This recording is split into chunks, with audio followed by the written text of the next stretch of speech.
Hello everyone, sorry দুদিন ধরে আমি কোনো ভিডিও দিতে পারিনি, কারণ দুদিন আমার একটু হেক্টিক স্কেডিউল যাচ্ছিল। এমনি জাস্ট বাড়ি ফেরার সময় হয়ে আসছে, তো একটু প্যাকিংয়ের কাজ বাকি আছে। তো আজ সকালবেলা উঠেই আমি একটা পেখমযুক্ত ময়ূর দেখতে পেয়েছি, আশা করি তোমরা দেখতে পাচ্ছ। তো আমি তার জন্য তাড়াতাড়ি করে উঠে আগেই ওটাকে রেকর্ড করেছি। তো এইটা হচ্ছে জামাই ষষ্ঠীর ভিডিও। তো যথারীতি 10 বছর বিয়ে হওয়া সত্ত্বেও জামাই ষষ্ঠীতে কিন্তু আমরা কোনো বছরই যেতে পারি না। আর এই যে সেই তোমাদের দেখিয়েছিলাম না, মাছ আনতে আসি আমরা যেখান থেকে, তো আজকে এখানে আমরা পাবদা মাছ পেলাম। তো পাবদা মাছ নিয়ে নিয়েছি। আর তোমাদের দেখো একটা জিনিস দেখাই, আমরা তো এতদিন ধরে যাতায়াত করি, তো কোনো দিনই না টানেলের ভিডিওটা আমি ঠিক করে নিতে পারিনি। এই যে আমরা যেখানে থাকি এখান থেকে আমরা যখন বাজার করতে যাই আমাদের দুটো টানেল কিন্তু ক্রস করে যেতে হয়। তো এই টানেলগুলো না প্রপারলি পাহাড় কেটে বানানো, মানে কিছু ক্ষেত্রে কি হয় আমরা আর্টিফিশিয়াল টানেলস আমাদের ওখানে দেখতে পাই না, যে ওপরে ব্রিজ হয়েছে নিচে টানেল মতো করা, বাট এটা কিন্তু অ্যাকচুয়াল পাহাড় কেটে বানানো। দেখো সামনেরটা দেখলে তোমরা বুঝতে পারবে। এই পুরো এরিয়াটা নাকি একটা টাইমে অনলি পাহাড় ছিল, সেখান থেকে পুরো পাহাড়টাকে কেটে এনারা কত সুন্দর করে এরকম টানেল বানিয়েছে, রোড বানিয়েছে। দেশ সত্যি কত উন্নত না।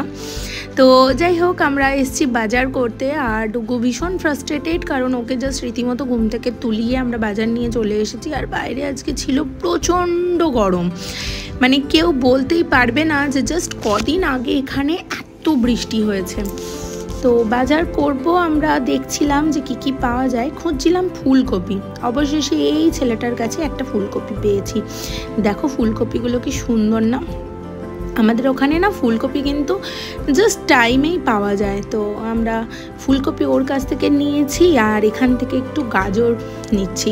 গাজরটা মেনলি ডুকুর জন্যই নেওয়া হয়, তাই ওকে আমি বলেছি যে তুমি সুন্দর দেখতে দেখতে কিছু গাজর চুজ করো যেগুলো তুমিই খাবে।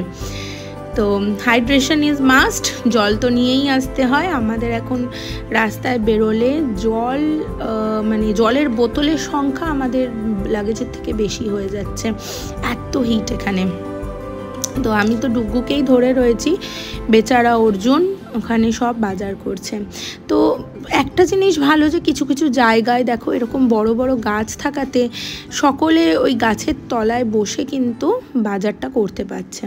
তো কাঁচা আনাজ বাজার আমাদের হয়ে গেছিল, তারপর আমরা মোড়ে চলে এসেছিলাম। মোড়ে এসে সেখান থেকে আমরা কিছু জিনিস আর আরেকবার ফিশ মার্কেটে গিয়ে সেখান থেকেও কিছু নিয়ে নিয়েছি।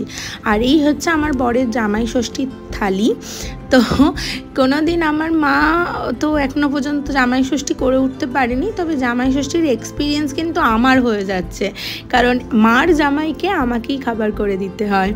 তো যাই হোক, এইভাবে মজা করেই জামাই ষষ্ঠী হচ্ছে। আর ডুগুর অনেক দিন ধরে ড্রয়িং খুব একটা প্র্যাকটিস হচ্ছিল না দেখে আমি আজকে ওকে বললাম নিয়ে বসো। তো এখানে ড্রয়িং করছে। আর এভাবেই ব্যাস আমাদের আজকের জামাই ষষ্ঠীর দিনটা শেষ হলো। তোমাদের জামাই ষষ্ঠীতে তোমরা নিশ্চয়ই খুব এনজয় করেছো, আমার সাথে অবশ্যই সেটা শেয়ার করো, আমি অপেক্ষায় থাকবো। তো আজ আমি আসি, কাল আবার আরেকটা নতুন ভিডিও নিয়ে তোমাদের সাথে দেখা হচ্ছে। টাটা।